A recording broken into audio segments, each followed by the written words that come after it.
ہوئے, ہماری طرف تو بات منسوب ہوگی کہ ہم قاتل ہیں, اس لیے کہ تیرے کہنے پر فوج گئی, تیرے کہنے پر محاصرہ کیا, تیرے کہنے پر پانی بند ہوئے, تیرے کہنے پر خیموں کو آگے لگائی گئی.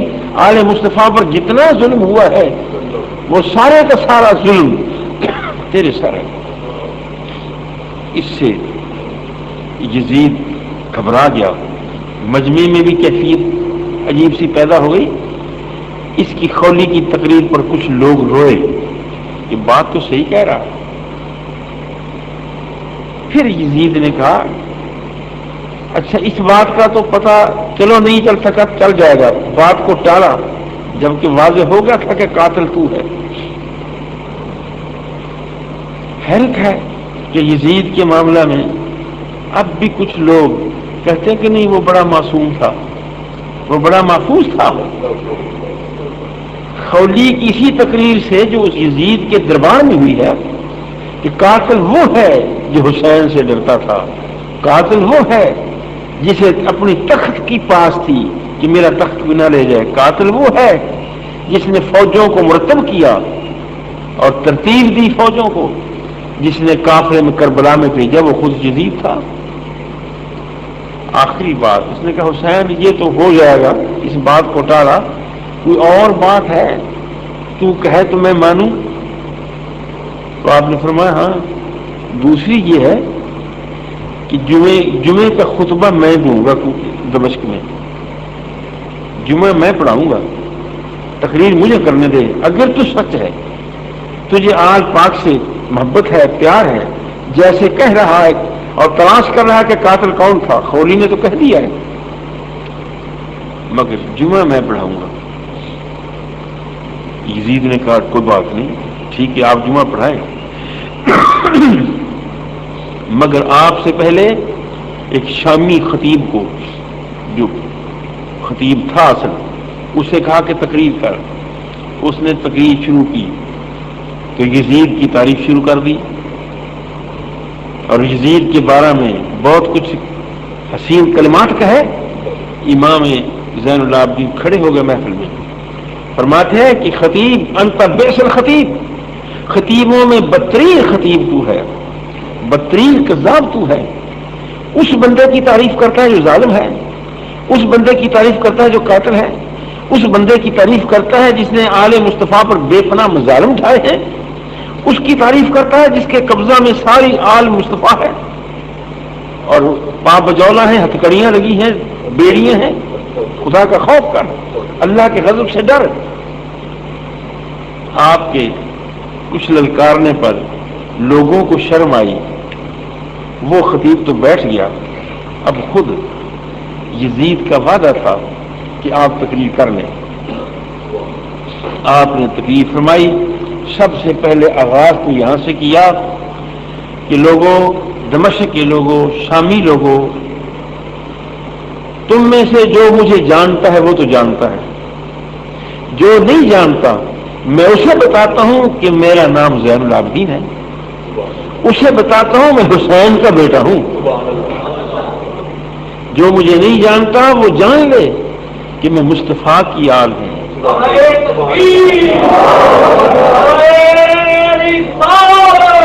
جو مجھے نہیں جانتا وہ پہچان لے, اچھی طرح پہچان لے کہ میں اس رسول کا نواسا ہوں, بیٹا ہوں, جس کا قدم عرش پر تھا. وہ دنا فتح اللہ کی منزلوں کو طے کرنے والا جو تھا, میں اس کا بیٹا ہوں. میں اس کا بیٹا ہوں جس کے معجزات کا کوئی شمار نہیں ہے. انبیاء آئے ہیں, چند معجزات لے کر آئے ہیں, کوئی 2 لایا, کوئی 4 لایا, کوئی 10 لایا, مگر میں اس کا بیٹا ہوں جس کے معجزات کی تعداد کا پتہ ہی نہیں, بلکہ میں اس کا بیٹا ہوں جس کا وجود خود معجزہ ہے, خود معجزہ ہے. اور رسول پاک علیہ السلام کے معجزات کا تو اندازہ ہی نہیں. معجزہ وہ جو عقل کو عاجز کر دے. عقل جہاں معجزہ عقل میں نہیں آتا, دماغ میں نہیں آتا, ذہن میں نہیں آتا, معجزہ تو ایمان میں آتا ہے, ایمان کے خانہ میں فٹ ہوتا ہے, عقل و فکر کے خانہ میں فٹ نہیں ہوتا. اب کون مانے؟ کس طرح عقل میں آئے گا کہ دودھ کا ایک پیالہ ہو اور وہ ایک پاؤ کا نہیں، آدھ سے کا ہوگا، مگر اس دودھ کے ایک پیالے کو 70 آدمی پیٹ بھر کر پی لے پھر بھی دودھ کا پیالہ بچے کا بچا رہ جائے، اسے کون مانے گا؟ مگر ایمان ہے کہ ایسا ہوا ہے، عقل میں نہیں آتا۔ کون اسے مانے گا کہ درختوں سے کہہ دیا جائے کہ تمہیں رسول اللہ بلا رہے ہیں، اور وہ درخت انگڑائی لے کر دائیں بائیں انگڑائی لے کر اپنی جڑوں کو نرم کرتے ہوئے تیزی کے ساتھ دوڑتے ہوئے رسول اللہ کی بارگاہ میں آ جائے اور آ کر سلام عرض کریں، معذرت کریں کہ حضور ہمارے قدم نہیں تھے، پیر نہیں تھے، ورنہ پہلے آ جاتے۔ معجزہ عقل میں نہیں آتا، وہ ایمان میں آتا ہے۔ اور حضور کا ہر کام اس کا جواب نہیں، جس کا جواب نہ ہو وہ معجزہ ہے، جس کا جواب نہ ہو وہ معجزہ ہے۔ تو حضور نے جو پہلا سانس لیا اماں آمنہ کی گود میں، کیا اس کا کوئی جواب ہے؟ ہرگز نہیں ہے، وہ معجزہ ہے۔ 63 سال میں جتنے سانس لیے ہر سانس رسول اللہ کا معجزہ ہے۔ جتنے حرکات ہیں، سکنات ہیں، ہاتھ نے حرکت کی ہے، ہلا ہے، تو وہ معجزہ ہے۔ اگر ہاتھ کی حرکت معجزہ نہیں تو انگلی کے اشارے سے چاند کیسے ٹوٹ کر آ گیا؟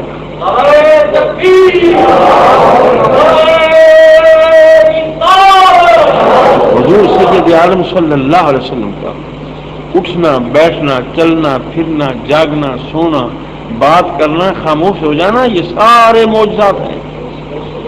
63 سال کے پہلی سانس سے آخری سانس تک یہ سارے معجزات ہیں۔ آج بھی لفظ کبھی کبھی اخبارات میں آ جاتا ہے کہ یہ ایک معجزہ ہوا، اور لوگ کہتے ہیں جی نبوت معجزہ تو اسی وقت تھا، یہ لفظ غلط استعمال کیا، معجزہ تو اسی وقت تھا جب حضور کا دور تھا۔ تو میرا موقف تو یہ ہے کہ کیا اب حضور کا دور نہیں ہے؟ اب نہیں ہے، اب بھی حضور کا دور ہے۔ کیا اب نبوت کسی اور کی ہے؟ ہرگز نہیں۔ نبوت جب ان کی نبوت ہے اور وہ نبی ہیں اور ان کا دور قیامت تک ہے، تو پھر ایسے واقعات معجزات میں سرزد ہوتے رہیں گے۔ وہ اگر بظاہر نظر نہیں آتا مگر معجزہ رسول اللہ کا ہوگا۔ اور پھر کرامات کا ذکر آتا ہے، جتنی کرامات ہیں، کرامت ہوتی تو ولی کی ہے۔ غوث اعظم کی کرامت ہے، فرید الدین کی کرامت ہے، قطب الدین بختیار کاکی کی کرامت ہے، معین الدین اجمیری کی کرامت ہے، یہ کرامات ان کی ہیں، مگر دراصل یہ کرامات معجزہ رسول اللہ کا ہوتا ہے۔ اس لیے ولی کی کرامت کو معجزے سے بڑا زبردست قریبی تعلق ہے۔ اور ولی ہمارے ہاں ہم عقیدت جو رکھتے ہیں اولیاء کے بارے میں، ولی ہے ہی وہ جس کے ہاتھ میں دامن مصطفیٰ ہو۔ اور جب کسی کے ہاتھ سے رسول اللہ کا دامن چھوٹ جاتا ہے یا خدا پناہ وہ چھوڑ دیتا ہے، وہ ولی کے درجے میں رہتا ہی نہیں ہے۔ ولی کی پوری زندگی میں ولی کا ہاتھ رسول اللہ کے دامن کے ساتھ ہوتا ہے۔ آپ فرماتے ہیں میں وہ اس رسول کا بیٹا ہوں جس کے یہ کمال حضور کے کمالات کا ذکر کرتے ہیں۔ پھر فرماتے ہیں میں اس کا بیٹا ہوں، حضرت علی کا ذکر فرماتے ہیں۔ حیدر کرار کا بیٹا ہوں جن کی نماز کے لیے سورج بھی پلٹایا تھا۔ میں اس حیدر کرار کا بیٹا ہوں، جو مجھے نہیں جانتے وہ جان لیں کہ میں حیدر کرار کا بیٹا ہوں جنہوں نے خیبر فتح کیا تھا۔ اور پھر آگے فرماتے ہیں اگر ابھی پتہ نہیں چلا تو مجھے جان لیں کہ میں حسین کا بیٹا ہوں۔ پورے یہ آپ نے تقریر میں اپنا تعارف، اور کبھی کبھی ایسا ہو جاتا ہے کہ تعارف کروانا پڑتا ہے۔ اس کا معنی یہ نہیں ہے کہ آپ اپنی کوئی تعریف کر رہے ہیں، آپ جہلوں کو اجہلوں کو تعارف کروا رہے ہیں۔ حضور صلی اللہ علیہ وسلم نے فرمایا آن النبیو لا کذب انا ابن عبد المطلب۔ آپ نے بھی یہ حدیث پڑھی تھی ایک موقع پر کہ میں وہ نبی ہوں جس میں کوئی کمی نہیں، کوئی جھوٹ کی بات نہیں۔ انا ابن عبد المطلب، میں عبد المطلب کا بیٹا ہوں۔ آپ نے بھی ذکر کیا تھا زین العابدین میں اپنا تعارف حضور علیہ الصلوۃ والتسلیم کے ذریعے سے کرایا، حضور سیدہ فاطمہ الزہرا کی نسبت سے کرایا، حضرت علی المرتضیٰ کی نسبت سے کروایا، حسین پاک کی نسبت سے کروایا. اب اس تعارف کے بعد پھر آپ نے لوگوں سے کہا کہ اب تم نے میری باتیں سن لی کہ میں کون ہوں. لوگ حیران ہیں، خاموش ہیں. بہت بڑا اجتماع ہے دمشق کی مسجد میں، جامع مسجد میں بہت بڑا عظیم اجتماع ہے، اور اللہ کا شیر گرج کر تقریر کر رہا ہے. حوصلہ ہے، ہمت ہے، بردباری ہے. خدا کے فیصلوں پر رضا کا بار بار ذکر کرتے ہیں کہ اللہ کے فیصلوں پر راضی رہنا ایمان کی تکمیل ہے. فرماتے ہیں کہ لوگوں یزید بھی موجود ہے، یزید محفل میں موجود ہے، اس کے شرکاء وزراء موجود ہیں. زین العابدین فرماتے ہیں اللہ کے حساب لینے سے قیامت کے دن سے ڈرو، قیامت اللہ کے غضب سے بچو. تم نے جو کچھ کربلا میں کیا ہے آل مصطفیٰ کے ساتھ، یہ ساری باتیں تمہیں جہنم میں لے جائیں گی، ساری باتیں تمہیں جہنم میں لے جائیں گی. خدا کے غضب سے ڈرو، جہنم سے ڈرو. اور فرماتے ہیں آخری تقریر کا جو عنوان تھا، حصہ تھا، وہ آتا ہے اس دنیا کی فنا کے بارے میں. آپ نے بڑے مجمع میں یزید سے کہا کہ یزید تو جانتا ہے دنیا فانی ہے، اور اس نے کسی سے وفا نہیں کیا. انما مثل الحیات الدنیا کماء انزلناہ من السماء. خلاق کائنات نے دنیا کی بے ثباتی کو، دنیا کے فنا ہونے کو اس آیا پاک میں اس طرح ذکر فرمایا، انما مثل الحیات الدنیا کماء انزلناہ من السماء. لوگوں دنیا کی زندگی ایسے ہے جیسے آسمان سے پانی اترتا ہے. اب آسمان سے پانی کی مثال دی ہے، سمندر کے پانی کی مثال نہیں، دریا نہر کے پانی کی مثال نہیں، آسمان کے پانی کی مثال ہے، بارش کی مثال ہے. مغالباً اس لیے ہے کہ بارش کبھی ہوتی ہے کبھی نہیں ہوتی. یہی دنیا کا حال ہے، کبھی دنیا کسی کے پاس ہوتی ہے کبھی نہیں ہوتی. دنیا کی بے وفائی کو ذکر کر رہے تھے. آج ایک کے پاس دولت ہے، دنیا ہے، حکومت ہے، یہ بتا رہے تھے. کوئی ضروری نہیں ہے کہ یزید کی حکومت ہمیشہ رہے. جو دنیا ہے اور دنیا میں بے وفائی ہے، آج ایک کے پاس ہے، کل کو دوسرے کے پاس ہے. اور یہ اس لیے بارش کی مثال دی ہے کہ بارش کسی کے لیے فائدہ مند ہوتی ہے اور کسی کے لیے نقصان دہ ہوتی ہے. ایسے واقعات ہو سکتے ہیں، مثلا ایک آدمی اپنے برتن پکا رہا ہے، بارش اس کے لیے مضر ہے. وہ کہے گا کہ یا اللہ اس آوے میں میرے برتن ہیں، کچے برتن ہیں، کھڑے ہیں، دوسرے تیسری چیزیں ہیں، بارش نہ آئے کہ آگ بجھ نہ جائے اور اس کے ساری محنت خراب نہ ہو جائے. مگر زمیندار کو اگر ضرورت ہے تو وہ کہے گا کہ یا اللہ بارش ہو. یہی حالت، اس لیے دنیا کی زندگی کی مثال آسمان کے پانی سے بتائی کہ یہی حالت ہے دنیا کی. کسی کے پاس تو دنیا فائدہ مند ہے اگر حکمرانی کر رہا ہے، اور وہ حکمرانی دین کے مطابق ہے، اسلام کے مطابق ہے، شریعت کے مطابق ہے، غریبوں کی ہمدردی ہے، بیماروں کی حفاظت ہے، دکھی لوگوں کا انتظام ہے، تو وہ حکومت فائدہ مند ہے اس کے لیے. جس میں انصاف ہے، جس میں دیانت ہے. یہ ساری باتیں براہ راست اشارہ تھا، واضح بالاشارہ واضح تھی یزید کے لیے کہ تیری حکومت تیرے لیے فائدہ مند نہیں، تو نقصان اٹھا رہا ہے. تو نے اہل بیت کرام کے ساتھ جو مظالم کیے ہیں، اور اس کسی کے لیے مضر ہے. بارش کسی کے لیے مضر ہے، کسی کے لیے مفید ہے. یہ اس لیے فرمایا، یا اس لیے ذکر بارش کا ذکر فرما دیا گیا ہے کہ اگر تیز بارش آ جائے اور کھیت بھر گیا ہے، پودے چھوٹے ہیں، سبزی معمولی ہے، تو کسان سوچے گا کہ یہ تو ساری کھیتی برباد ہو جائے گی. وہ بنا توڑ کر پانی کو نکال دیتا ہے، بارش کا پانی بننا توڑ کر نکال کر دیتا ہے اور اپنی انگوری جو ہو رہی ہے اس کے سر ننگے ہو جاتے ہیں تو خوش ہو جاتا ہے. اب یہی حیثیت دنیا کی ہے، دولت کی ہے. اگر کسی ایسے بندے دیانتدار کے پاس آئی ہے تو وہ بننا توڑ کر اس کی حق ادا کرے، غریب کا حق ادا کرے، فقیر کا حق ادا کرے، مسکین کا حق ادا کرے، قریبی کا حق ادا کرے، بیٹے کا حق ادا کرے، بیوی کا حق ادا کرے، زکوٰۃ ادا کرے، خیرات دے. وہ بننا توڑ کر اس دولت کو خرچ کرتا ہے تو اس کی کھیتی سرسبز ہے، فائدہ ہی فائدہ ہے. تو یہ اس لیے فرمایا انما مثل الحیات الدنیا کماء انزلناه من السماء، دنیا کی زندگی ایسے ہے جیسے آسمان سے پانی ہوتا ہے. یزید تیری زندگی خراب ہے.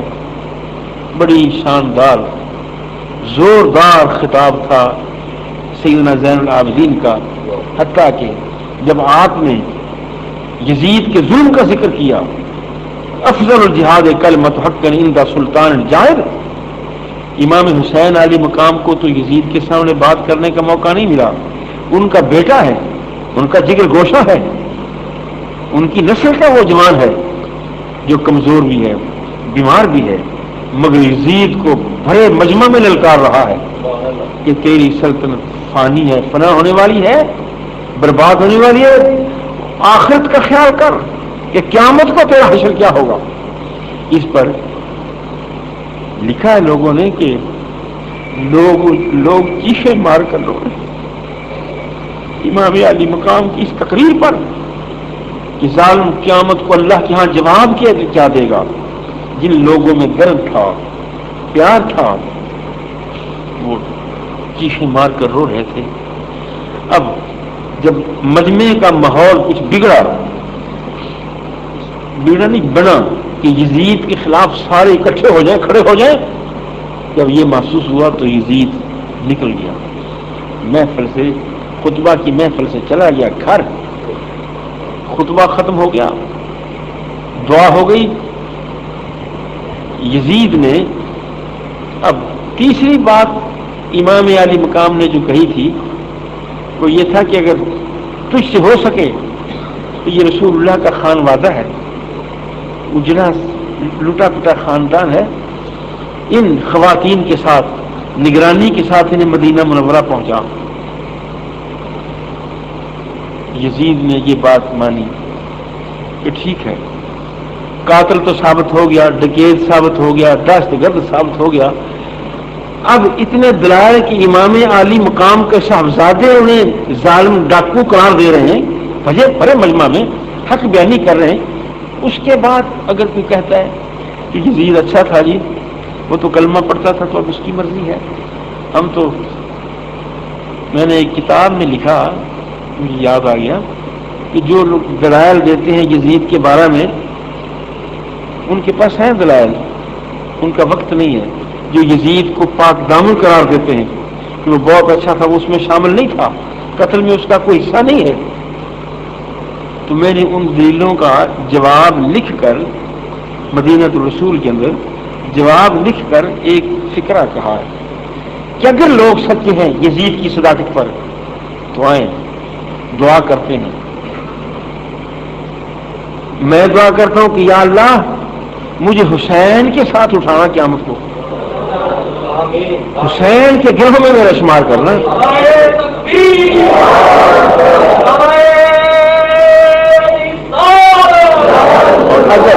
اگر وہ سچے ہیں تو بڑے مجمع میں کہیں کہ یا اللہ قیامت کو ہمارا ساتھ یزید کے ساتھ ہو. اگر ایسا کر سکتے ہیں تو آئیں، مگر نہ کسی میں ہمت ہے کرنے کی، نہ کوئی کر سکتے، اس لیے کہ سب سمجھتے ہیں. اب وہ قافلہ چلا ہے مدینہ منورہ کے لیے، راستہ ہے دکھوں کے ساتھ، مشکلات کے ساتھ، اللہ کی یاد کے ساتھ. جب مدینہ منورہ میں قافلہ پہنچا ہے تو مدینے کے لوگ بڑے انتظار کر رہے تھے. گرد و غبار سے چہرے ہٹے ہیں، بال بکھرے ہیں، لباس پھٹے ہیں. رسول اللہ کا خان وعدہ ہے، رسول اللہ کی اولاد ہے. جب گئے تھے تو بڑے ناز نخرا تھا، آئے ہیں یہ ایک صورت حال ہے. اب پتہ نہیں کہ اس لٹے ہوئے خانوادہ نے جب مقدس جالیوں کے سامنے آیا ہوگا تو کیا کیف ہوگا ان کی عزت کا، اور نانا جان کو درد بھری کہانی سنانے کا. اور یہ بھی سمجھ نہیں آتی کہ جب وہ جنت البقیع میں سیدہ فاطمہ الزہرا کی قبر پر گئے ہوں گے تو اماں جی نے ان کے ساتھ کیا باتیں کی ہوں گی. بہرحال بیٹے، اس درس میں کوشش میں نے کی ہے کہ سارے واقعات میں جو مجھے سبق ملتا ہے وہ حوصلے کا ہے، ہمت کا ہے، صبر کا ہے، استقامت کا ہے، حق بات کہنے کا ہے، ظالم کے سامنے ڈٹ جانے کا ہے. یہ وہ اسباق ہیں. کربلا کا واقعہ کوئی کہانی نہیں ہے. یہ دین کے اندر بہت سے اسباق اس سے ملتے ہیں جنہیں میں نے 7-8 جمعوں میں اختصار کے ساتھ عرض کیا. خدا ذوالجلال ہم سب کا خاتمہ ایمان پر کرے اور موت کے وقت حضور کی زیارت نصیب ہو، قبر میں پہچان نصیب ہو، قیامت کے دن دامن مصطفیٰ نصیب ہو.